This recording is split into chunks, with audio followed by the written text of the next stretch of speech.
Bom, gente, vamos dar início à nossa aula. Antes de eu entrar propriamente dito no capítulo de número 2, para poder falar a respeito das 7 igrejas, eu preciso falar algo para os irmãos. O texto-chave para a gente entender o livro do Apocalipse, e na verdade para a gente ter uma compreensão no que se diz respeito à igreja do Senhor, o regresso do Senhor, a base para tudo está no versículo de número 19. Então, se você quiser entender o livro do Apocalipse, você precisa olhar com uma visão. Existe pessoas que acreditam que o livro do Apocalipse ainda não se cumpriu. Outros acreditam que o livro do Apocalipse é uma mera história. Outros acreditam que o livro do Apocalipse ele não tem nada a ver conosco e que é apenas ideia, mero pensamento da cabeça de alguns crentes, de alguns religiosos malucos. Então há muitas ideias a respeito do livro do Apocalipse. Nós sabemos que o nosso desafio é para fazer você se familiarizar com o livro. Nós não estamos aqui simplesmente para poder discutir opiniões. Não, eu não estou aqui para discutir com você aquilo que eu acho. Até porque isso não faz parte da minha índole. Eu não discuto a palavra de Deus. Se eu tiver um pensamento a respeito da Bíblia, mas alguém conseguir provar para mim que o pensamento que eu tenho a respeito da palavra de Deus ele é errado, me provar biblicamente, eu mudo de opinião sem problema nenhum. Então, eu não estou aqui para poder discutir teologia, para discutir religião, visão de uma igreja, visão da outra, não. Então, há igrejas que acreditam, há segmentos que acreditam que o Apocalipse é um mero livro. Outros acreditam que é um livro que não tem serventia. Como eu falei para vocês, o livro do Apocalipse ele foi o último livro a ser aceito na Bíblia pelos os intérpretes da Bíblia mesmo, que foram traduzir e trazer ela para nós. Eles não queriam aceitar a Bíblia como a palavra de Deus, até porque era um livro de difícil compreensão. Então, por ser um livro de difícil compreensão, as pessoas eles não queriam aceitar ela como um livro sagrado, porque se lia e não entendia, o que é que vai somar esse livro estando na Bíblia, né? Então, a ideia é, uns acreditam que esse livro já se cumpriu, outros acreditam que é um mero livro, enfim. Pastor, o que o senhor acredita? Eu acredito que o próprio livro do Apocalipse está escrito, o versículo 19 do capítulo de número 1. No versículo de número 19 do capítulo 1 está escrito assim: escreve as coisas que tens visto, e as que são, e as que depois destas devem acontecer. Então o versículo-chave para a gente entender a divisão do livro do Apocalipse está no versículo de número 9 do capítulo 1. Por quê? Porque ele está dizendo 3 detalhes importantes. Eu pedi até para marcar isso na aula passada. Escreve as coisas que tem visto. Então, aqui está falando do que João já viu, o que passou. Escreve as coisas que são, o agora, e as coisas que hão de acontecer, ou as coisas que há de vir. Então a ideia é, se eu entendo que o livro do Apocalipse ele é dividido nas coisas que João viu, nas coisas que são e nas coisas que hão de acontecer, vai ficar muito mais fácil para mim entender todo o contexto do livro. Então, não adianta eu querer ler o livro do Apocalipse. Isso se aplica a todo o conteúdo da Bíblia, a todo o livro da Bíblia. Quando eu for ler a Bíblia, eu tenho que olhar para a Bíblia, primeiro com um coração humilde, segundo com um olhar espiritual. Porque se eu olhar para a Bíblia simplesmente com o entendimento da minha mente, eu vou olhar para a Bíblia, eu vou procurar entender a Bíblia com a minha mente, eu vou ficar confuso. Então, exemplos disso e que com certeza já aconteceu com você, porque já aconteceu comigo também, de quando você começar a ler a Bíblia, você começou a ler a Bíblia e você começou a ler, observa. Então você leu o primeiro versículo e você começou a ter um entendimento, aí você continuou lendo, aí o seu entendimento mudou, começou a ficar mais confuso. Quando deu lá pelo meio do capítulo lá fora, você se perdeu, sua mente fugiu, você não sabe nem para onde estava o texto. Então eu sei que isso já aconteceu também com você, né? Eu acho que já aconteceu com a maioria de nós. E por que que isso acontece? Porque a Bíblia, ela é um livro de revelação. Então, quanto mais você começa a ler ela, ela sobe o nível. Então, eu comecei a ler a Bíblia, à medida que eu estou lendo, ela vai subindo o nível da revelação. E à medida que o nível de revelação vai subindo, eu preciso também subir o meu nível de espiritualidade, o meu nível de humildade precisa subir. Por quê? Porque se eu olhar para a Bíblia e à medida que o nível da revelação vai subindo e eu vou me tornando soberbo, ela vai ficando confusa para mim. Então observa, se você pegar a Bíblia Sagrada e colocar na mão de uma pessoa que não serve a Cristo, por exemplo, ela vai começar a ler a Bíblia e ela vai olhar para você e vai dizer, eu não entendo nada. E ela não vai entender mesmo. Por quê? Porque para se ter uma compreensão da palavra de Deus, é preciso ler ela no Espírito. Eu coloquei um link de uma aula hoje lá no Telegram. Se você não faz parte do grupo do Telegram, você entra lá para participar.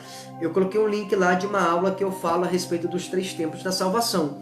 Então, eu preciso ter esse olhar para a palavra de Deus. Então o versículo 19 do capítulo de número 1 do Apocalipse, ele vai trazer exatamente essa ideia. Escreve as coisas que você tem visto, as coisas que são e as que hão de acontecer depois destas. Ou seja, as coisas que João viu estão no capítulo de número 1 do Apocalipse. As coisas que são estão no capítulo 2 e capítulo 3, que são exatamente o período da igreja.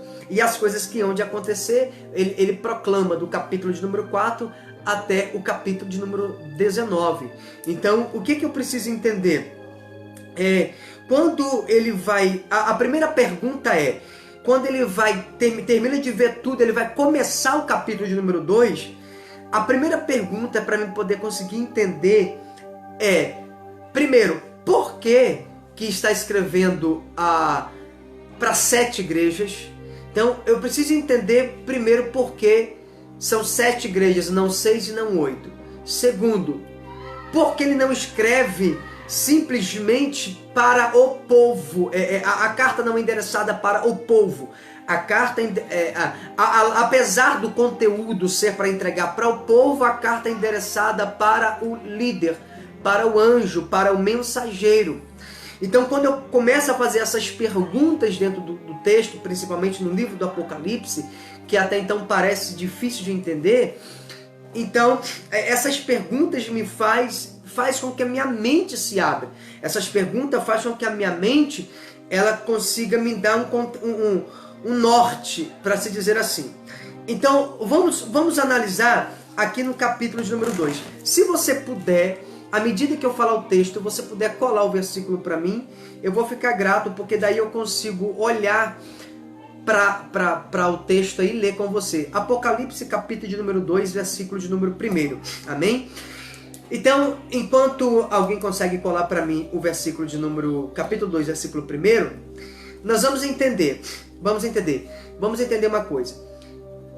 Por que ele está escrevendo para as igrejas? Porque Deus ele escolheu no último livro da Bíblia falar para as igrejas. Então a primeira coisa que a gente precisa entender é, por que igreja? Então existe 2 tipos de igreja. Existe a igreja que a gente chama de igreja universal, mas não é a igreja universal denominacional, não. A igreja universal de Cristo é a igreja num contexto geral. Quando se fala de uma igreja universal, está dizendo de igreja a pessoas, ok? Se você conseguir entender isso que eu vou te falar agora, todo o capítulo 2 e o capítulo 3, ele vai cair como uma luva. Então a primeira coisa, ele está escrevendo para a igreja. Eu não estou conseguindo ver os comentários, gente. Deixa eu ver aqui. Já tem comentário aqui, gente. Não tá aparecendo pra mim. Não tá aparecendo. Não tá aparecendo os comentários. Então, não apareceu. Por que não apareceu os comentários, pessoal? Mas enfim, já tá aqui. Não tá aparecendo pra mim quem tá aí. Mas agora eu tô conseguindo ver. Gente, o áudio tá bom? Eu preciso que vocês me falem. O áudio tá bom? Como que tá, pessoal? Aqui pra mim tá parecendo bom aqui. Mas eu quero saber pra você aí. Vamos organizar aqui pra gente ter uma aula produtiva? Aqui pra mim tá aparecendo áudio bom no outro celular. Amém? A irmã Ivone está com a gente aí, paz do Senhor, Deus abençoe, querida. Pastor Ricardo, Deus abençoe, Pastor Ricardo, um grande profeta, Deus abençoe. Satisfação ter vocês aqui, gente. Irmã Silvia, Deus abençoe.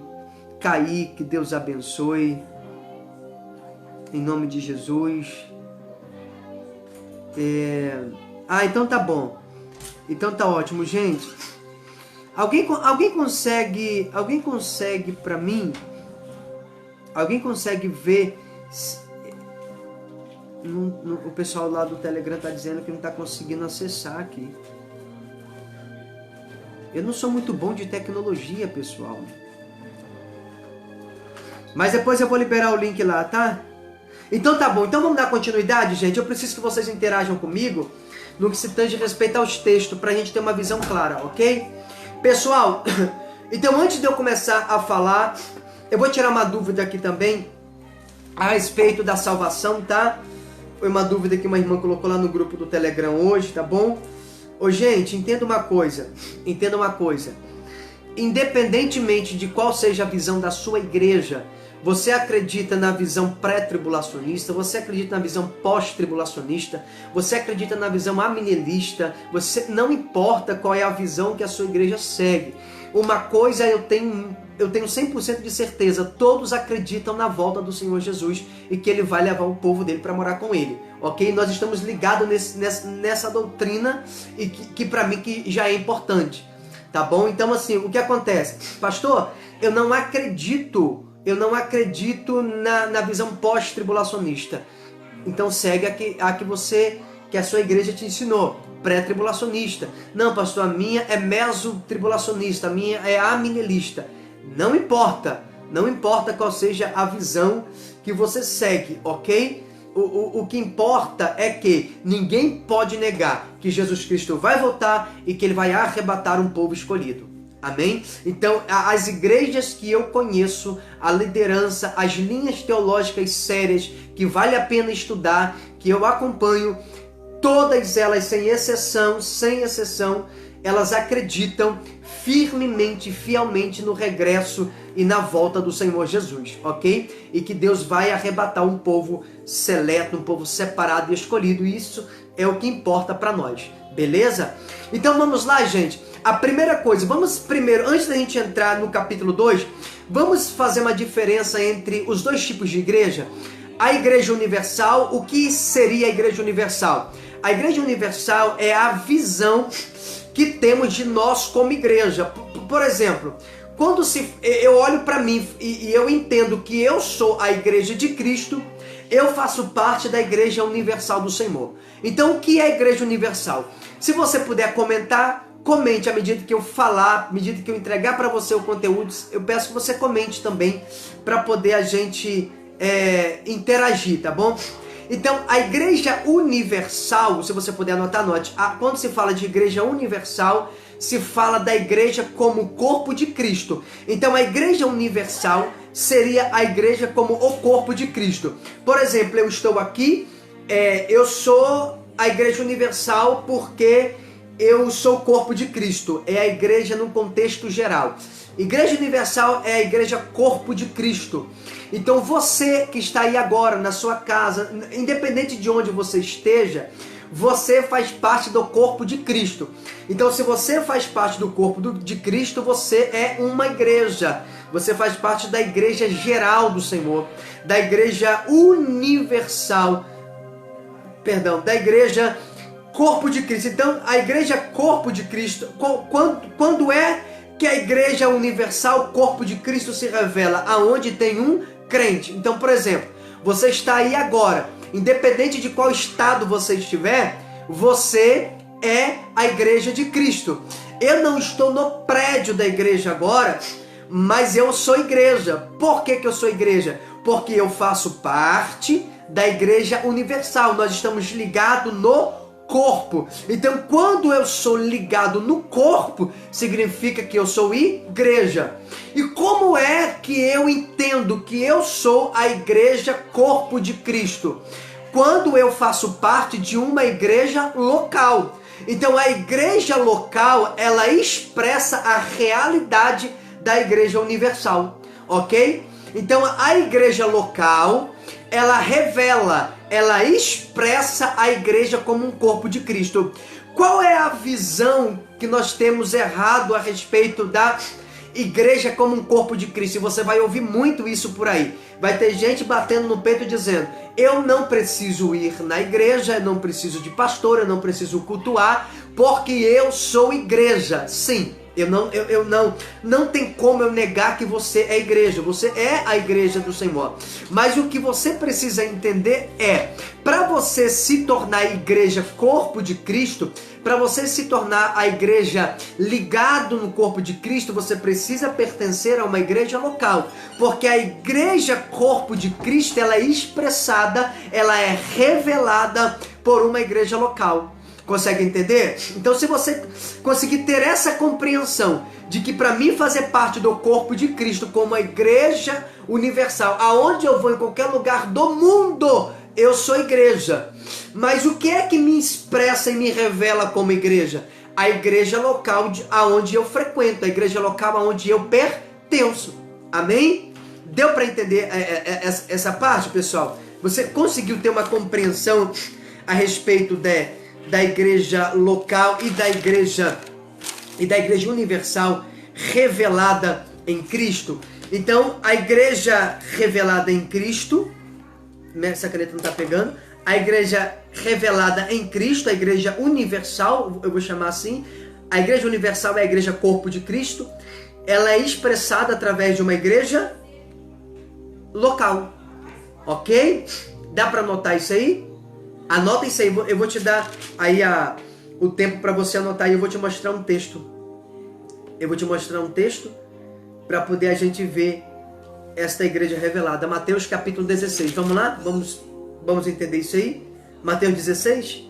Dá para você pegar aí para mim? Mateus 16, 18, eu acho que é isso o texto. Eu vou ter que olhar aqui também, tá? Vamos lá? Eu quero que você interaja comigo. À medida que eu for ficando dúvida, eu vou pedindo para você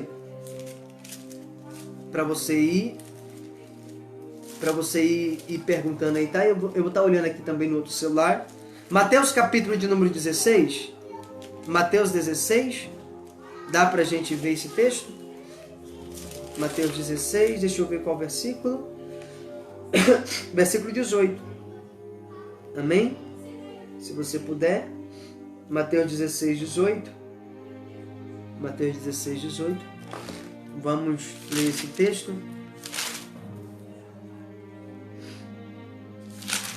Aleluia.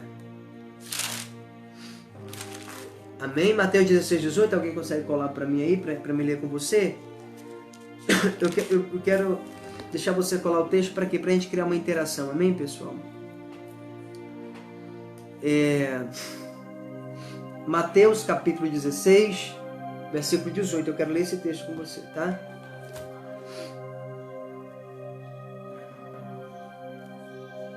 Vamos lá, pessoal? Mateus 16, 18. Enquanto o pessoal acha para mim aí, eu vou ler na minha Bíblia, tá? Ó, pois também eu te digo que tu és Pedro, e sobre esta pedra edificarei a minha igreja, e as portas do inferno não prevalecerão contra ela. Amém? Então, olha o que o texto está dizendo. Eu te digo que tu és Pedro. E sobre esta pedra edificarei a minha igreja. Então, que igreja é essa que será edificada? É Cristo saindo e plantando tijolo em algum lugar? Cristo nunca saiu de onde ele estava para poder ir para nenhum lugar, colocar um tijolo ou assentar um tijolo, levantar um prédio. Então, o que ele está dizendo não é isso. O que ele está dizendo é, e sobre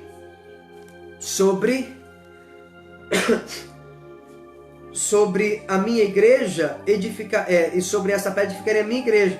Então, que igreja é essa? É a igreja universal, é a igreja corpo de Cristo. Amém?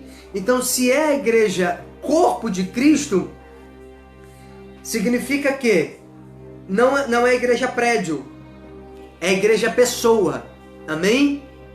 Consegue entender isso aí? Consegue entender? Então, Mateus capítulo de número 16, versículo de número 18, se você puder anotar na sua Bíblia, anote. É a igreja corpo de Cristo, não é a igreja pessoa. Não é a igreja parede, é a igreja pessoa, ok? Eu estou marcando aqui na minha Bíblia, porque a minha Bíblia não está marcada ainda, tá, pessoal? Na verdade, eu estudo, mas eu marquei o Apocalipse e deixei o texto lá, tá? Vamos ler outro texto, Mateus capítulo 18. Mateus capítulo 18.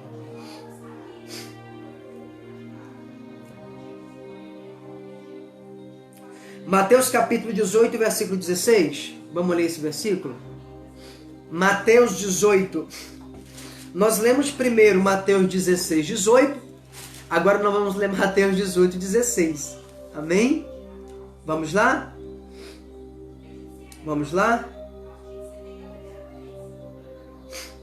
Mas se não te ouvir, leva ainda contigo um ou dois. Preste atenção. Primeiro nós lemos Mateus. Isso, gente, a irmã colou para mim ali, ó. Eu sei que fica chato, né, irmão? Também ficar saindo, né? Saindo e voltando para lá. A pessoa corre risco de perder. Mas só de você anotar aí no seu marca-texto, eu já vou ficar contente, tá bom? Eu vou acompanhar aqui na minha Bíblia, você acompanha na sua. Eu já vou ficar contente, tá? Para você não se perder aí, tá bom? Então, Mateus 16, 18 está dizendo, eu também te digo, né? E começa assim dizendo, e sobre esta pedra edificarei a minha igreja. Que igreja é essa? É a igreja corpo de Cristo. Agora, ao invés de ser Mateus 16, 18, vamos ler Mateus 18, 16. Diz assim, mas se não te ouvir, leva ainda contigo um ou dois, para que, pela boca de 2 ou 3 testemunhas, toda a palavra seja confirmada. Olha o que diz o versículo 17. E, se não as escutar, dize-o à igreja. Diz ao quê? Diz a igreja. Por que agora manda dizer a igreja? Diz a igreja.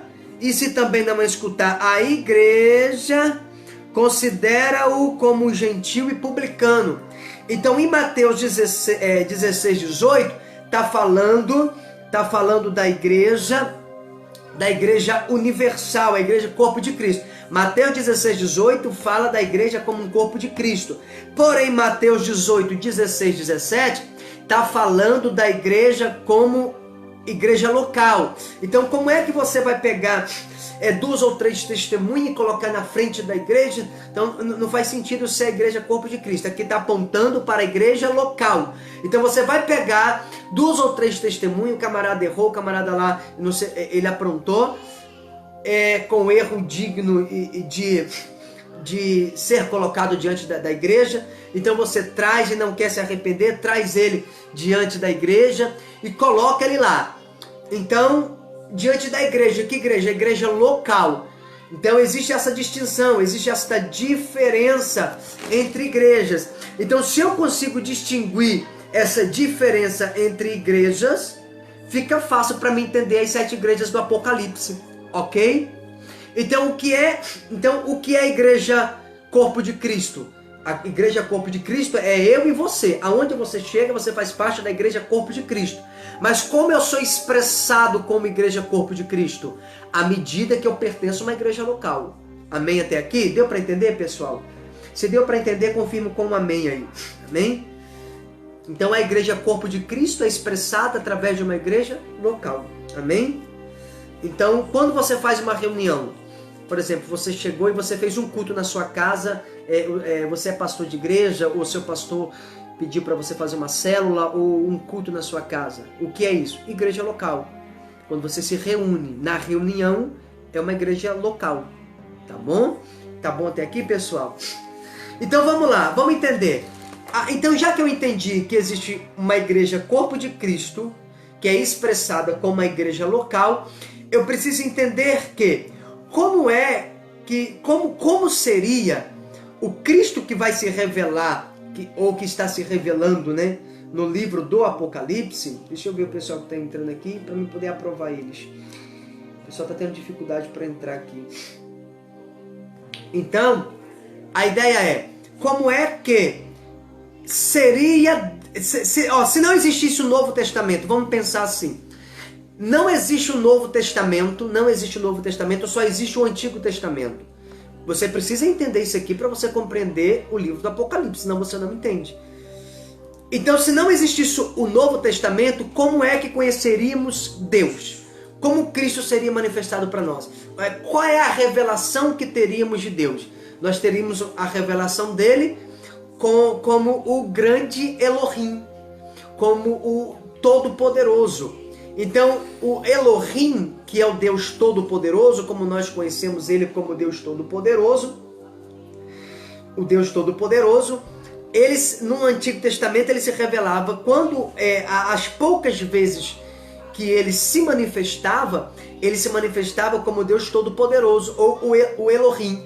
E a segunda forma que Deus se expressava no Antigo Testamento, ele tinha duas formas de se revelar, era como o Elohim, ou Todo-Poderoso, e ele também se apresentava como o Eu Sou, né? Quando, por exemplo, ele vai falar com Moisés lá, e ele vai dizer assim, então, avisa para o povo que eu sou o que sou, amém? Então, por exemplo, vou te dar um exemplo, se o nosso Deus, o Elohim, o Todo-Poderoso, ele se revela a nós, então, como é que funciona esse negócio? Qual que é o problema disso? Que na mitologia grega, o Todo-Poderoso na mitologia grega é Zeus. Eu não sei se você já ouviu falar de Zeus, mas na mitologia grega, Zeus é chamado de o Todo-Poderoso. Quem é Zeus? Zeus é Deus, o Todo-Poderoso, na mitologia grega. Então, nós chamamos o nosso Deus a quem adoramos de Todo-Poderoso, que também é conhecido na mitologia grega como Zeus. Então, se Zeus é o Todo-Poderoso, ou Deus, como você bem quiser entender, era assim que era conhecido. Por que é conhecido como o Todo-Poderoso? Porque dá o sentido de governar tudo, de mandar em tudo e de ter domínio e de dominar sobre tudo. E a segunda forma que ele se revelava, ou que ele se expressava no Antigo Testamento, era como eu sou, ou eu sou o que sou. Então, tanto o eu sou quanto o Elohim dá a ideia de poder. Então, quando, por exemplo, Cristo estava lá no jardim, e quando os soldados chegaram e perguntaram, quem és tu? O que ele responde? Quando ele fala, eu sou, para poder se apresentar, eles caem no chão. Por quê? Porque todos tinham medo do eu sou. Esse eu sou, que é o Deus do Antigo Testamento, ele trazia medo nas pessoas. Quando ele foi se revelar e falar com o povo lá no monte, o que aconteceu com o povo? O povo saiu tudo correndo. E por que é que o povo correu? Porque ele diz, nós não somos capazes de ver ele. Nós temos medo dele. Então o povo fala, Moisés, fale você conosco.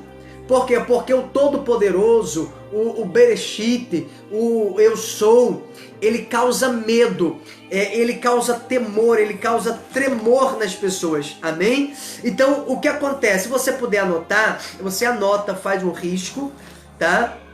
Faz um risco assim, em forma de uma seta para você entender, e coloca primeiro assim, o Eu Sou, que você já vai ter uma ideia, o Eu Sou. é a revelação do Antigo Testamento. O eu sou, que é o Deus que causa medo e que ninguém podia se aproximar dele. Quem se aproximasse do eu sou morria. É por isso que ninguém podia ver ele cara a cara, porque se visse ele cara a cara, morria. Então o eu sou causava medo e espanto. Eu estou falando para você entender sobre as 7 igrejas do Apocalipse, tá? O que eu estou te explicando aqui está relacionado com a igreja do Apocalipse. Então, o eu sou do Antigo Testamento é o Deus que causava medo. Esse Deus que causava medo nas pessoas, causava pavor. Ele vai se revelar depois, olha só, ele vai se manifestar como o Emanuel. O Emanuel. Então, se você puder anotar Emanuel na frente, colocar uma setinha de continuidade, para você ter uma ideia. Então, o Deus Todo-Poderoso, o Eu Sou, o Todo-Poderoso, o Elohim, ele vai subir a revelação e não mais se apresentará como o Todo-Poderoso, mas agora ele se apresenta como o Emanuel. E o que é o Emanuel? O Emanuel é o Deus conosco. Amém?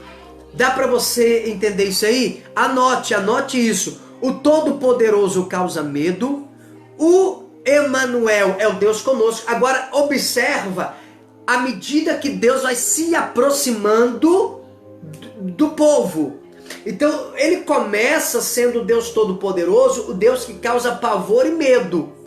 Só que à medida que a revelação vai subindo, vai crescendo, Deus vai se expressando e se revelando mais próximo do homem. Então quem era o Deus Todo-Poderoso que causava medo, agora é o Deus conosco. Amém? É o Deus conosco. Só que o que você precisa entender? Que o fato dele ser o Deus conosco não significa que é o Deus que está em mim. O Deus conosco é o Deus com o homem na terra. Amém? Mas o Deus está conosco não significa que Deus está em mim. Deu para entender isso aí? Deu para entender? Então, o Todo-Poderoso causa medo, o homem não se aproxima dele, o homem corre dele. O Emanuel é o Deus conosco, o homem já não tem medo dele. Só que a revelação vai subir, vai crescer mais um pouco. E o Deus conosco, ele vai se revelar como Deus Espírito Santo. Consegue entender? Então, o Emanuel, que é o Deus conosco, vai se revelar como o Espírito Santo, como Deus Espírito Santo. E por que ele agora se revela como Deus Espírito Santo? Porque o Deus que o povo tinha medo e corria dele, agora está conosco, a intimidade e a expressão da sua revelação aumenta, e o Deus que estava conosco se torna Deus em mim. Então agora ele deixa de ser simplesmente Deus conosco e passa a ser Deus em mim, Deus dentro de mim. Então nós temos o Espírito Santo dentro de nós. O Espírito Santo está em nós, é o Deus revelado dentro de mim. Consegue entender? Olha como Deus vai se revelando e a revelação vai crescendo. Olha como ele vai se aproximando do homem. O Deus Todo-Poderoso, o povo corta. O Deus conosco, ele habita com o homem na terra. Só que agora ele deixa de ser conosco para estar em nós. Então agora que ele é o Deus Espírito Santo e está em nós, pode marcar isso aí, ele vai se revelar, ele vai se manifestar como o corpo. Então agora ele não simplesmente está dentro de mim, mas agora ele se torna um. Eu me torno um com ele. Você não conseguiu pegar isso não, né, irmão? Você entendeu isso aí? Você conseguiu entender o nível da revelação? O Deus que todo mundo corria e tinha medo veio habitar conosco. O Deus que habitava conosco agora está dentro de nós. E agora o Deus que está dentro de nós, ele se funde conosco. Então a revelação de Deus, ela sobe. O Deus que todo mundo tinha medo, agora está conosco. o Deus que estava conosco agora está dentro de nós, só que o Deus que estava dentro de nós, se revelado como o Espírito Santo, ele se funde em nós, como uma pessoa, como um corpo. E como é que ele se funde? Se funde em nós mediante a igreja. Então, o Todo-Poderoso, ele se revelou um pouco mais para o Deus conosco. O Deus conosco se revelou como Deus Espírito Santo dentro de nós. E agora o Deus Espírito Santo, ele se funde conosco e nós nos tornamos um com Deus. É por isso que quando nós participamos da ceia do Senhor, o que nós aprendemos? Para que eu me torne um com Deus, eu preciso ceiar, preciso participar. Por quê? É porque é na comunhão, é no partir do pão, é na mesa. Quando eu entro em comunhão, lembra que eu falei que a igreja local é a reunião do povo? Então na reunião, na comunhão, nós participamos do corpo de Cristo. Então nós participamos do corpo. Hoje a igreja é Cristo revelado. Deus está revelado para nós como a igreja. Então eu sou o corpo de Cristo. Você é a igreja que faz parte do corpo de Cristo? Sim. Se você é a igreja que faz parte do corpo de Cristo, significa que você recebeu a revelação do Deus Todo-Poderoso que causava medo, que se tornou um Deus conosco habitando na terra, e depois ele expressou um pouco mais a sua revelação e habitou dentro de nós e agora se fundiu conosco. Será que você conseguiu pegar isso aí? Eu não sei se o povo conseguiu. Pastor Ricardo? Será que o povo pegou isso aí, Pastor Ricardo? Alguém entendeu, irmão? Se você entendeu, dá um amém aí. Deixa eu ver aqui. Vamos ver se o pessoal conseguiu entender isso aí. Conseguiram entender, pessoal? Conseguiram entender mesmo? Então entenda. Qual é a primeira fase da revelação de Deus? O Todo-Poderoso. Qual é a segunda? O Emanuel, Deus conosco. Qual é a terceira? A terceira fase da revelação de Deus é o Deus Espírito Santo dentro de nós. Qual é a quarta fase? A fase da igreja. Então essa quarta fase é a fase da junção. É onde nós fundimos. Eu e você somos um com Cristo. Ok? E agora que Deus está dentro de mim, dentro de você, ele chegou na quarta e última fase da revelação de Deus para o homem. Amém? Então o que nós precisamos entender? Se você puder comentar aí, que nós já vamos entrar lá na igreja do Apocalipse, você precisa entender isso. Que a igreja, o João, ele está escrevendo a igreja porque o Senhor está mandando ele escrever por causa disso, porque eles precisam entender que a igreja é a quarta e última fase da revelação de Cristo. A igreja é a quarta fase da revelação, é a quarta e última fase da revelação de Deus na terra. Então Deus está se revelando para nós através da igreja. É por isso que ele vai falar, João, escreve às igrejas. Amém? E por que ele vai se revelar para nós? Porque a igreja, através da igreja eu digo, porque a igreja é a mais alta revelação de Deus para o homem. E nós vamos ver isso agora, lá em Efésios, capítulo de número 3, versículos de número 8. Efésios 3, 8, você que puder acompanhar aí na sua Bíblia. Efésios 3, 8, 9 e 10, os 3 versículos, tá? Nós vamos ler 3 versículos. Deixa eu só achar aqui, Efésios, achei aqui. Efésios 3, versículo 8. Versículo 8, 9 e 10, amém?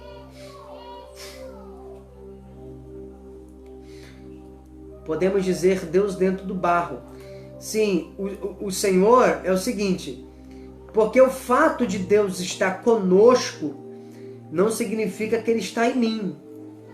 Entende? Só que essa revelação de Deus estar conosco, ela subiu para Deus dentro do barro.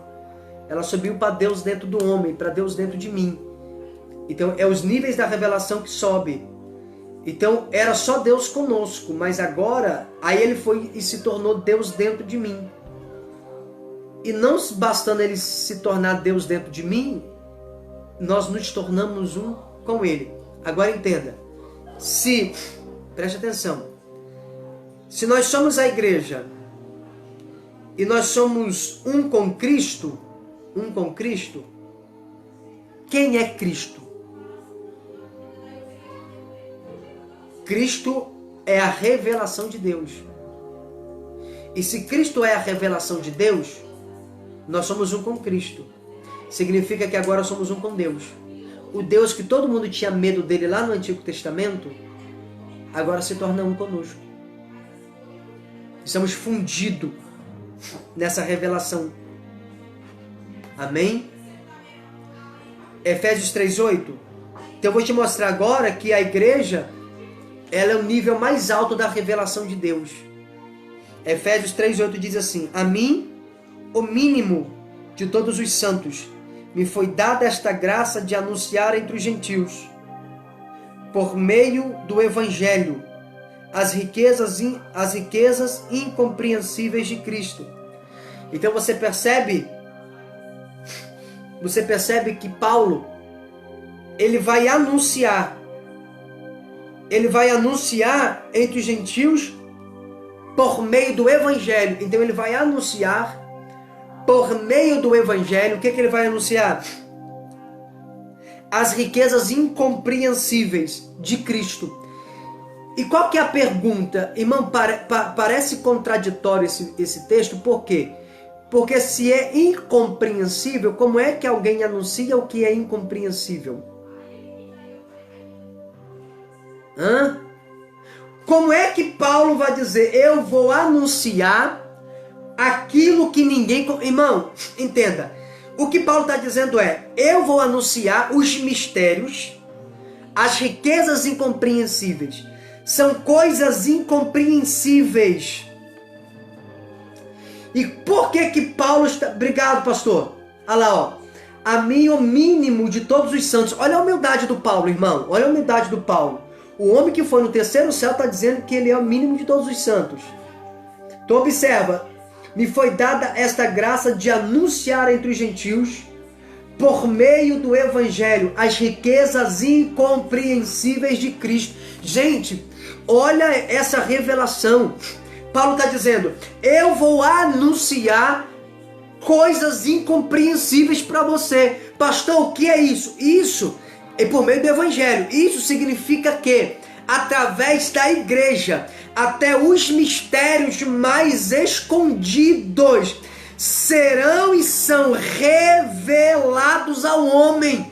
Então não importa como oculto esteja, não importa quão escondido seja esse mistério, Deus está dizendo, Paulo está escrevendo, eu vou anunciar para vocês essas riquezas incompreensíveis.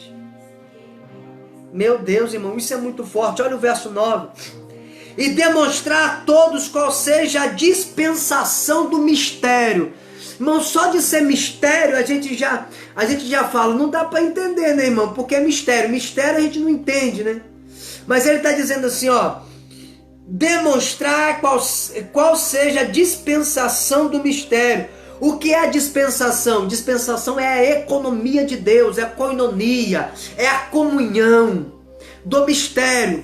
Olha o que ele está dizendo, que desde os séculos esteve oculto em Deus. Por que ele está dizendo que desde os séculos esteve oculto em Deus? É simples. É porque Cristo, ele veio por muitas vezes no Antigo Testamento e Deus, ele era tão estrategista, Deus, ele é tão perfeccionista, que ele fez Cristo vir no Antigo Testamento, Cristo manifestava, Cristo fazia, Cristo se apresentava, mas continuava oculto e ninguém via que era Cristo. É por isso que o diabo não sabe quem é Cristo até o dia de hoje, o diabo está perdido. Consegue entender aí? É o mistério que esteve oculto em Deus que tudo criou. Olha o verso de número 10.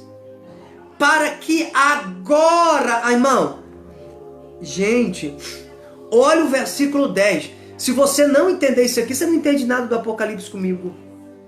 Você precisa entender isso aqui para você entender. Eu estou falando sobre a igreja do Apocalipse, para a gente entender por que ele está escrevendo as igrejas do Apocalipse. Olha o versículo 10, ainda em Efésios 3:10. Para que agora, pela igreja, marca isso aí, gente, a multiforme sabedoria de Deus seja conhecida dos principados e potestades nos céus.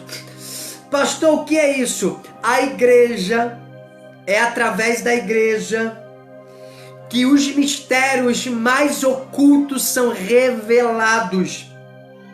Revelados a quem? Revelados aos homens, revelados aos principados e até mesmo às potestades.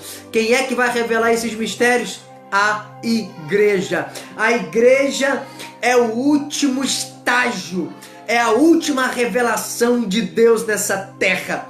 Uma igreja corpo de Cristo, ela é expressada através de uma igreja local que vai entregar, que vai se manifestar, que vai trazer à existência, que vai trazer à tona os mistérios mais escondidos. A igreja é a revelação de Deus na terra.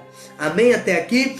Então, resumindo, a igreja é Deus revelado. Você consegue anotar isso aí? Dá para você entender isso, gente? A igreja é Deus revelado. Tem gente dizendo, vou cultuar em casa, não preciso de pastor, não preciso de igreja. Se você pensa assim, está pensando errado. É um conceito errado. Não, pastor, eu não sabia. Então, a partir de agora você sabe. Vamos continuar? Vamos continuar? Nós já entendemos então que há uma necessidade de haver igrejas locais. Amém? Outro detalhe importante. Vamos lá para Apocalipse 2. Vamos lá para Apocalipse 2. Irmão, minha Bíblia tá... Não sei se você já passou por isso. Olha minha Bíblia. Eu tenho um monte de Bíblia, mas, irmão, sempre tem uma que a gente gosta mais, né? Sempre tem uma que a gente gosta bastante. É isso aí, pastor Ricardo. A igreja é Deus revelado. Irmãos, isso é tremendo demais. Então, se você conseguir entender esse mistério aí, você vai entender tudo. Vai ficar fácil pra gente entender o livro do Apocalipse, não vai, não?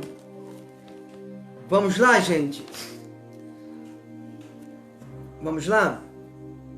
Então vamos lá. Se tratando das 7 igrejas do Apocalipse, irmão, deixa eu colocar aqui na frente que vai ficar fácil para me ver o pessoal que está conosco e comentando aqui.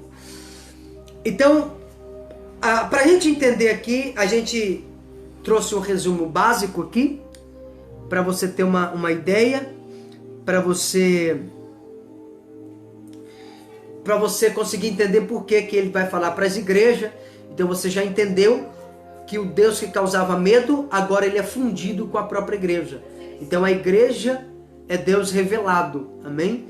Então a igreja que antigamente tinha medo, né? O povo que antigamente tinha medo de Deus, agora se tornou um com ele, tá? Então a igreja é o Deus revelado.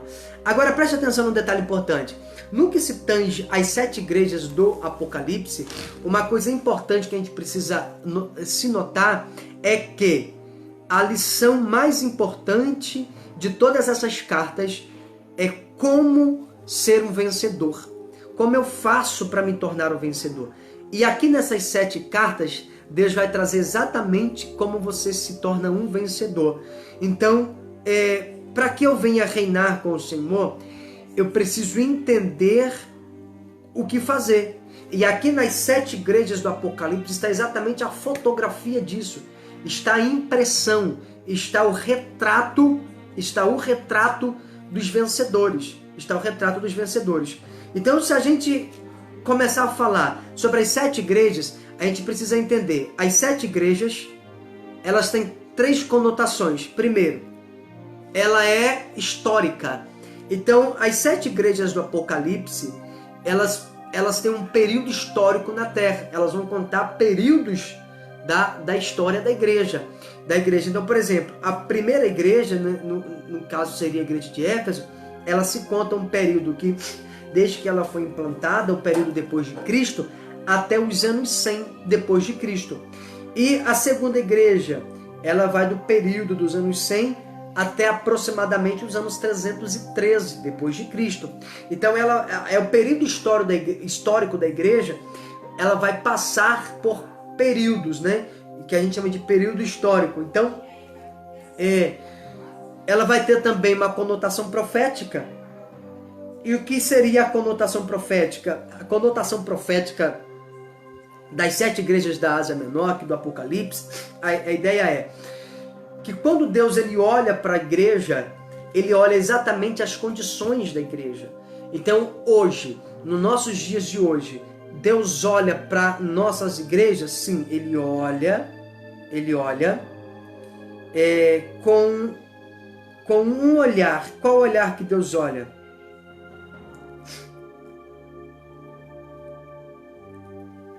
Ele olha com um olhar, com o seu olho de fogo. E por quê? Porque essa visão profética, Deus vai procurar exatamente o que essa igreja anda fazendo.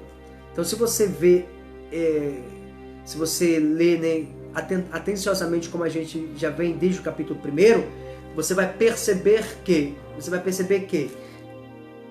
o Senhor está andando no meio da igreja.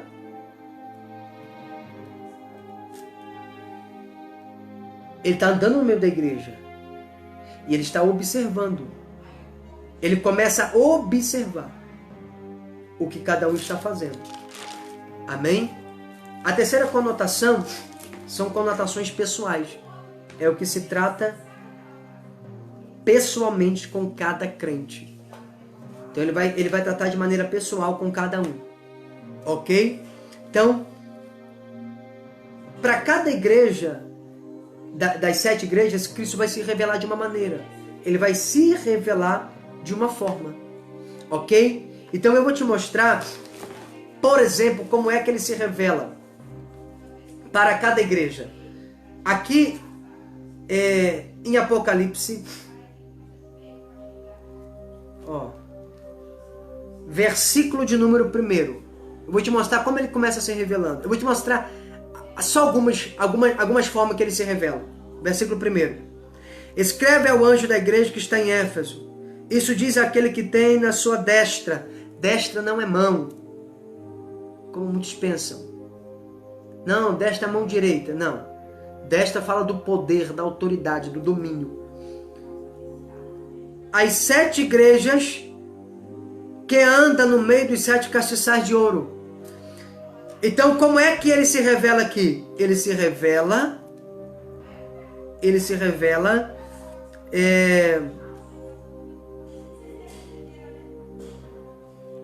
como aquele que tem na sua destra as 7 estrelas. E quem são as 7 estrelas aqui? Os 7 anjos da igreja, os 7 mensageiros, os 7 líderes da igreja. Consegue entender? E por que ele está se revelando aqui como aquele que tem na sua destra os 7 mensageiros, os 7 líderes? Porque lembra lá no capítulo 1 que ele estava andando no meio da igreja? E ele está andando, então ele está olhando. E ele percebeu que a igreja de Éfeso abandonou o primeiro amor. Ou seja, elas se distanciaram de Cristo. Essa igreja, ela se perdeu de Cristo. E porque ela se perdeu de Cristo, Cristo vai dizer: eu me revelo a vocês como aquele que tem os 7 anjos da igreja, os 7 líderes na minha destra. Continua sobre o meu poder. Porque eles estão se perdendo. Eles estão perdendo o primeiro amor. E à medida que eles vão perdendo o primeiro amor, então é necessário que Cristo venha ao encontro dessa necessidade deles. Assim como ele vai ao encontro da necessidade de cada uma. Pastor, por que Cristo, ele começa, em cada igreja ele vem se revelando? Porque Cristo, primeiro, ele está provando para a igreja de Éfeso aqui, que ele é o suficiente para a igreja. Eu tenho na minha destra, no meu controle, no meu domínio, os 7 líderes, os 7 ministros, os 7 mensageiros, os 7 anjos. Então eles perderam o primeiro amor. Então Cristo vai dizer, eu sou o suficiente. Então ele passeia, significa que se ele está passeando, significa que ele está no centro. E se ele está no centro, significa que Éfeso está perdendo o centro da igreja, que é o próprio Cristo. Consegue entender? Vamos ler versículo de número 8. Versículo 8. Pessoal, já são 9 horas, eu vou trazer essa introdução para você e amanhã a gente entra propriamente aí no contexto geral das cartas, ok? Olha o versículo 8, só para você ter uma ideia. E ao anjo da igreja que está em Esmirna, escreve, isso diz o primeiro e o último, que foi morto e reviveu. Então como é que ele se revela para a igreja de Esmirna? Como o primeiro e o último. Amém? Em Éfeso ele se revela como aquele que tem na sua destra as 7 estrelas, ou as 7 lideranças. Para Esmirna ele se revela como o primeiro e o último, como aquele que foi morto e reviveu. Olha o versículo de número 12. E ao anjo da igreja que está em Pérgamo escreve, isso diz aquele que tem a espada aguda de 2 fios. Como é que ele se revela para a igreja de Pérgamo? Como aquele que tem uma aguda espada. Não que ele é a espada, mas que tem uma espada. Amém? Olha o versículo de número 18. E ao anjo da igreja que está em Tiatira escreve, isso diz o Filho de Deus, que tem os olhos como chama de fogo e os pés semelhante ao bronze reluzente. Como é que ele se revela à igreja de Tiatira? Como Filho de Deus, aquele que tem os olhos como chama de fogo. E assim sucessivamente. Então, para cada igreja, ele vai se revelar de uma maneira. Então, como é que ele começa? Para cada igreja, ele começa como? Todas as igrejas, todas elas, Cristo começa se apresentando. Então ele começa, a primeira coisa que ele chega nas 7 igrejas, ele chega se apresentando. Então ele se apresenta. Depois que ele se apresenta para a igreja, vem a segunda parte. Qual é a segunda parte? A segunda coisa que acontece. Depois que ele se apresenta, ele faz um elogio. Então ele elogia. Aí depois que ele elogia, né? O que ele faz? Então, quando ele elogia, né? Tem dificuldade para falar esse nome. Mas, por exemplo, aqui, ó, aí no capítulo 2, versículo 2, ó, eu sei as tuas obras, eu sei do teu labor, eu sei da sua perseverança. Então, Cristo começa se apresentando, isso é nas sete igrejas. Ele começa se apresentando, em seguida, ele vem com um elogio. Então, ele elogia a obra da igreja. Depois que ele elogia, ele vem com uma repreensão. Ele vem corrigindo a igreja. Então ele começa se apresentando. Depois que ele se apresenta, ele faz um elogio. Depois que ele elogia, ele repreende.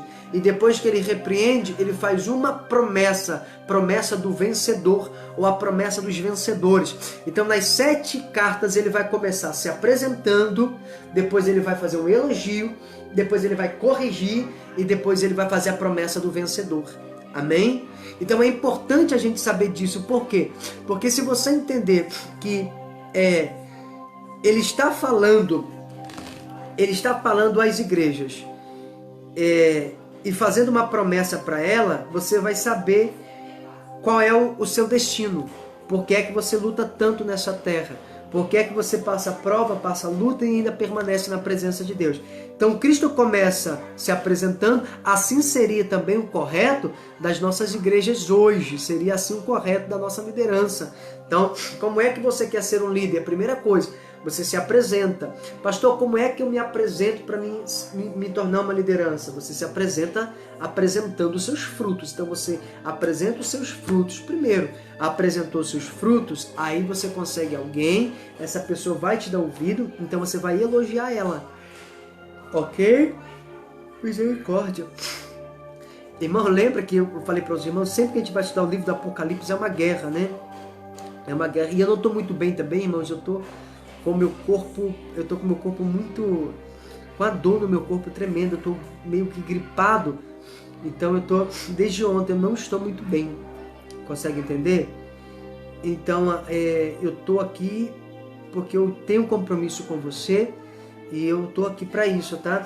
Mas o meu corpo está cansado, meu corpo está doendo e eu estou aqui só pela misericórdia, né? Então você talvez já deve ter percebido que eu estou um pouco cansado, minha mente está cansada, na verdade. Estou com tanto compromisso, estudando tanto aí, eu estou com a mente cansada, irmão. É por isso que talvez você está percebendo, eu estou com um pouco até de dificuldade de raciocinar hoje, tá? Mas a ideia é, a nossa liderança hoje, ela também deveria seguir esse mesmo padrão. Se apresentar, como que se apresenta? Se apresenta com fruto, depois faz o elogio, aí depois corrige e encerra com uma promessa. Assim funcionam as 7 igrejas do Apocalipse, né? Hoje não. Hoje, quando a gente vai falar com alguém, a gente já chega gritando, né? Ah, você não fez isso, ah, você não fez aquilo, né? A gente já chega gritando, a gente já chega repreendendo, a gente já chega corrigindo. Esquece de fazer a promessa, esquece de fazer o elogio e esquece de mostrar os frutos, né, irmãos? Então, é importante a gente saber que antes da gente repreender, primeiro apresenta os seus frutos, faz um elogio.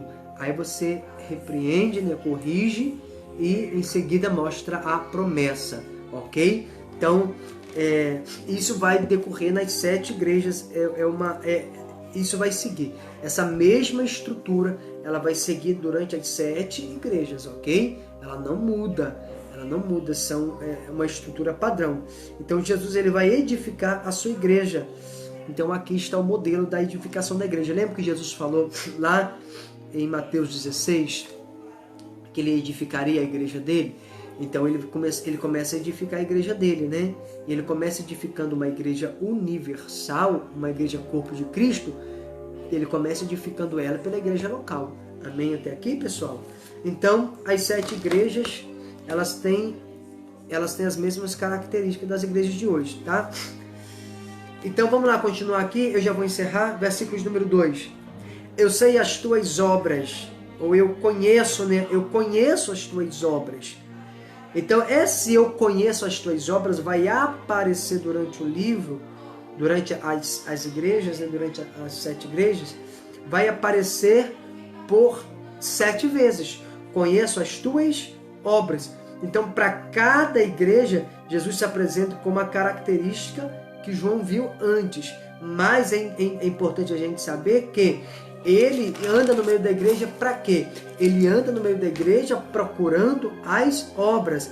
Ele está no meio das igrejas, olhando, nós aprendemos isso na aula anterior. Ele passa olhando e ele passa julgando as obras. Então, o que ele vai julgar aqui, irmão, não é se eu sou salvo ou não. Amém? Aqui ele não está falando nada de salvação. Aqui ele está falando a respeito das obras. Ele está falando a respeito do reino. Então, o que acontece é o seguinte. Cristo, ele tem uma salvação para nós. Como é que a salvação é alcançada? Pela morte do Cordeiro na cruz. Então, através da morte dele, nós somos salvos. Mas agora precisamos ter as obras. E como é que como é que ele vai julgar nossas obras? Nós vimos na aula de ontem que o fogo vai provar as nossas obras, ok? Então, quem é que é os vencedores? Igual aqui, né? Ele sempre vai, durante as cartas, ele vai fazer uma promessa para o vencedor. Tá, se ele vai fazer uma promessa para o vencedor, como é que eu sei que eu sou um vencedor? Você sabe que você é um vencedor à medida que você tem obra. Pastor, eu não tenho obra. Então, se você não tem obra, você já é um derrotado. Se você não tem obra, você já não vai fazer parte do reino. Então, nem vai chegar diante do tribunal. Por quê? Porque o tribunal de Cristo é para julgamento das obras dos crentes. Então, quando chegarmos lá, nós vamos chegar lá para ser julgado, né? Então, ele está procurando as nossas obras. Então, esse julgamento é exclusivo para julgar as obras, né? Então, isso é importante a gente saber. Então, ele vem analisando ele vem analisando, só que ele não analisa se você é salvo ou não. Até porque só para fazer parte da igreja significa que a pessoa já é salva. Então ele não vem analisando se ela é salva ou não. Porque ele vem única e exclusivamente julgar as obras. Então ele vem olhando, desde sempre ele vem pesquisando qual que é a obra dessa igreja, qual que é a obra dessa igreja. Então nós precisamos ter obras, tá?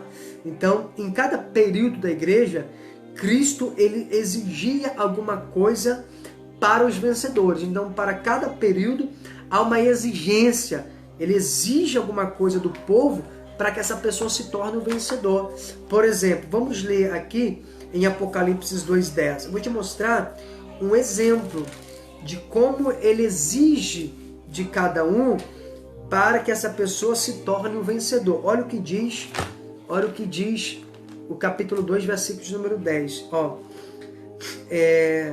Vamos ler o versículo 9 para você entender. O 9. Eu sei as tuas obras. Olha quem está falando, né? Eu sei as tuas obras. E tribulação e pobreza, mas és rico. E a blasfêmia dos que dizem judeus não são, mas são a sinagoga de Satanás. Olha o verso 10. Olha o que ele exige para uma pessoa ser uma pessoa vencedora, né? Olha, não temas das coisas que hás de padecer. Então ele já está dizendo, a exigência dele é, você vai padecer, né? Se necessário for, padeça.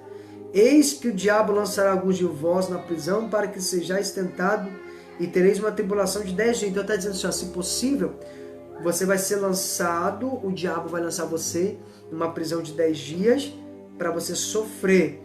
Aí ele vai encerrar, olha aqui, ser fiel até a morte e dar-te-ei a coroa da vida. Então observa que aqui ele está fazendo uma promessa de galardão, uma promessa de recompensa. Qual é a recompensa? Ele está dizendo, se você suportar até morrer se for preciso, você vai receber recompensa. É ele dizendo, você quer ser um vencedor? Então, para a igreja de Esmirna, para esse tempo da igreja, ele disse, se for preciso, morra. Amém? Então, esse é o resultado de quem quer ser um vencedor. Se você quiser ser um vencedor, você vai ter que morrer, se for preciso. Olha o que diz aqui, para você ter uma ideia. Versículos número 13, para a igreja de Pérgamo. Olha aqui, eu sei as tuas obras, de novo, as obras, o olho dele está nas obras. E onde habitas, olha, ele está dizendo, eu sei das suas obras, eu sei aonde você habita. Ele começa elogiando, eu sei as tuas obras, eu sei aonde você habita, que é onde está o trono de Satanás. Olha isso aqui, que retens o meu nome e não negaste a minha fé. Ainda nos dias de Antipas, minha fiel testemunha, o qual foi morto entre vós, onde Satanás habita. Olha essa palavra. Ele está dizendo assim, para a igreja de Pérgamo. Olha a palavra para a igreja de Pérgamo. Se você quer ser um vencedor, é simples. Irmão, para ser um vencedor aqui na igreja de Pérgamo era fácil, né? Era morar com o diabo. Era congregar junto com Satanás. Você tenta imaginar, aonde está o trono do diabo, você vai congregar e vai manter fiel. Ele está dizendo, se você manter fiel aonde está o trono de Satanás, então você vai receber uma recompensa. Você não está falando da salvação, está falando da recompensa do reino. Amém? Então, olha isso aqui. Só de você cultuar na igreja onde o trono do Satanás está, do diabo está. Imagina você ter o diabo como companheiro de culto. Me faz lembrar um povo por aí, né? Mas enfim. Mas a ideia é, imagina o diabo, a morada de Satanás, o trono de Satanás, e você congregar ali e manter fiel. Consegue entender? Então Jesus está de olho nas nossas obras. Ele procura, né? Ele anda no nosso meio e ele procura nossas obras. Jesus olha, ele procura, ele analisa as nossas obras. E ele sabe se eu tenho negado ele ou se eu não tenho negado ele. Ok? Então, pastor, o vencedor, quem é o vencedor? O vencedor é todo aquele que tem obra. Amém? Então, como eu falei para vocês, no tribunal, Cristo ele vai julgar nossas obras. Se você não tiver obra, já não vai chegar no tribunal para ser julgado, porque o tribunal de Cristo é para julgar as obras, né? Eu não estou falando do trono branco, do julgamento do trono branco, não, gente. Eu estou falando do tribunal de Cristo, ok? Pastor, como que eu faço para ser um vencedor? O primeiro passo é você estar conscientemente, estar ativo na obra de uma forma consciente. Então, à medida que você está ativo na obra de uma forma consciente, você já está no caminho para se tornar um vencedor. Pastor, como assim? Você precisa se ativar na obra propositalmente. Então, entra para fazer a obra de uma forma proposital, tá? Então, mas essa obra que nós temos que fazer não é qualquer obra, não é para fazer a obra que eu quero ou que eu acho que tem que ser feita, não. Essa é a obra que Deus quer que eu faça. Pastor, eu não quero me envolver com a igreja. Pastor, eu não quero me envolver. Então é o seguinte, se você não quer se envolver com as coisas de Deus, então significa que você não vai ter obras dignas para o reino, dignas para recompensa. Consegue entender? Então você está ativo na obra? A pergunta é, você está ativo na obra de uma forma proposital? Então essa é a obra de Deus, é a obra que nos leva a fazer a vontade de Deus, não fazer a minha vontade. Porque, irmão, se for para fazer a minha própria vontade, por que eu diria que seria a obra de Deus? Não faz sentido, né? Então, as obras precisam ser aprovadas, como diz 1 Coríntios. Então, 1 Coríntios está dizendo o quê? Que as nossas obras serão provadas no fogo. Serão provadas no fogo. Então, o tribunal de Cristo é para o julgamento das nossas obras. E não para julgar as nações, é para julgar as obras dos crentes que vão vencer. Amém? Pastor, eu faço o que eu quero. Ninguém manda em mim. Então, você já não vai reinar. Segundo, você não vai nem precisar chegar diante do tribunal para receber recompensa nem ser julgado por isso, ok? Pessoal, eu vou ficar por aqui. Amanhã eu volto. Amanhã nós vamos fazer de tudo para entrarmos de uma vez por todas nesse capítulo 2 e 3. Como são muitos detalhes, a gente não consegue... Eu já estou atropelando muito assunto porque não dá tempo, né? Eu tô fazendo já corrido para poder a gente tentar ganhar tempo. Mas mesmo assim a gente está demorando bastante porque, como você percebe, é muito conteúdo e a revelação do livro ela é profunda, ela é profética. E o primeiro conselho que eu tenho para você hoje é: primeira coisa, se você anotou, deixa anotado, o Deus que o povo tinha medo se tornou Deus conosco, Ele virou Deus dentro de nós e agora Ele é um conosco, nós somos um com Deus, ok? E o que é isso? É Deus se revelando na sua igreja. Então, a igreja é o Deus revelado. E para mim afirmar que eu faço parte do corpo de Cristo, eu preciso fazer parte de uma igreja local. Desde o momento que eu faço parte de uma igreja local, então eu vou expressar a igreja universal, que é o corpo de Cristo. Segundo detalhe importante para você anotar é que nas igrejas, nas 7 igrejas do Apocalipse, há sempre Cristo se apresentando, há sempre um elogio, há sempre uma exortação e há sempre uma promessa de ser um vencedor. Amém? Então, você, para ser um vencedor, você que já está aqui comigo, você já está no caminho de ser um vencedor. Por quê? Porque quando encerrarmos esta maratona, estas aulas, você vai saber, de fato, quais são as obras do vencedor. Amém? E o que eu faço para que eu possa reinar com o Senhor. Tá bom? Que Deus te abençoe. Você que puder comentar dessa aula, comente, tá? Você que ainda não me segue no Instagram, corre lá no Instagram, me acompanhe, Maxwell Fernandes 1. Você vai me encontrar lá, tá bom? Você que ainda não acompanha a nossa página Escola O Reino da Graça, acompanha lá. Aqui tem alunos, né? A gente está falando aqui, mas eu tenho alunos da minha escola online que participam comigo da minha escola, tá bom? E lá eu falo muito sobre os tempos da salvação, eu falo muito sobre a graça, tem um módulo que eu falo só sobre o reino e a graça, tá? A convergência do reino e da graça. Eu tenho um módulo lá que eu falo só sobre isso, tá bom? O que é lei, o que é graça, o que é reino, a graça e a cruz. Eu falo muito sobre isso lá. É necessário você estudar, é necessário você ler. sobre os três tempos da salvação, salvação do espírito, salvação da alma, salvação do corpo. Você que é meu aluno lá, você sabe, são conteúdos muito edificantes, tá bom? Então, para quem é meu aluno, talvez tenha uma compreensão já um pouco mais avançada. Mas, você que ainda não faz parte lá da minha escola online, permaneça comigo aqui. Amanhã eu estarei aqui mais uma vez para poder te abençoar com essa aula extraordinária. Que Deus te abençoe. Fica na paz do Senhor Jesus. Oremos ao Senhor para agradecer ao Pai. Amém? Senhor Jesus, neste momento eu te glorifico, eu te agradeço. Obrigado pela vida de cada um que aqui está. Pai, nesse momento, obrigado pela tua palavra, obrigado por tudo que o Senhor tem feito. Que teu Espírito Santo venha manifestar os nossos corações de uma forma tremenda, de uma forma extraordinária.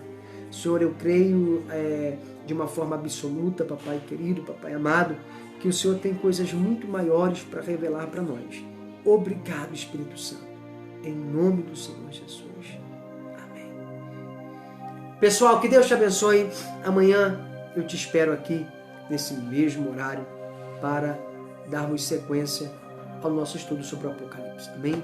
Me acompanha no Instagram, manda mensagem no Telegram e puder comentar da aula de hoje, eu vou ficar grato.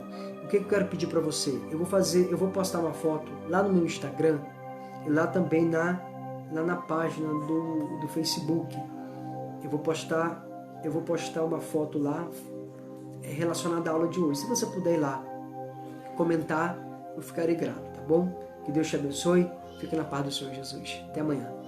Pessoal, antes de eu sair, quando for orar, ore por mim, tá? Eu preciso da oração dos irmãos, porque o meu corpo está cansado, a minha mente também está cansada e eu preciso de força para atender vocês aqui amanhã, tá bom? Então eu careço das orações de vocês. Muito obrigado. Deus abençoe.